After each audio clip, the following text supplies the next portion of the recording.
যশোরের চড়ইটোনা গ্রাম থেকে আগত ভাইরাল প্লেয়ার সুমন্ত দেখে শুনে খেলছেন রক্ষণাত্মক ভঙ্গিতে। হিট ফিনিশ দেওয়া তার কাছে কোনো ব্যাপারই না, জাস্ট ইজি একটা ব্যাপার, সেভাবেই খেলছেন তিনি। দেখা যাক, সাদা গুটি পকেট করতে সক্ষম হলেন। এবার রেড খেলার চেষ্টা, খুবই ছোট পকেটে খেলা হচ্ছে দেখতে পাচ্ছেন, তারপরও দুর্দান্তভাবে রেড পকেট করতে সক্ষম হলেন।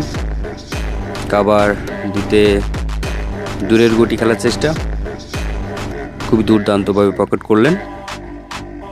সেই সাথে পার্টনারের সাথে সিদ্ধান্ত নিচ্ছেন, খুবই টান টান উত্তেজনা। তিনি বলে নিছেন এখান থেকে হিট ফিনিশ হয়ে যাবে। দেখা যাক তিনি তার কথা রাখতে পারেন কিনা। আবারও দূরের গুটি অ্যাঙ্গেল করার চেষ্টা।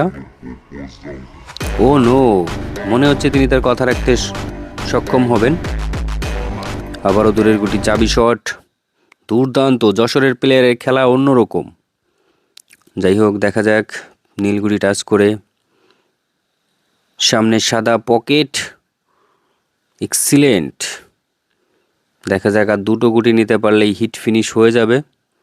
খুবই ছোট পকেটের বোর্ডে খেলা হচ্ছে, এখান থেকে হিট ফিনিশ দেওয়া খুবই টাফ। এক্সিলেন্ট, লাস্ট একটা গুটি, তিনি কি পারবেন হিট ফিনিশ করতে? দেখা যাক, কিন্তু ভাগ্য সহায় হলো না, মিস করে ফেললেন।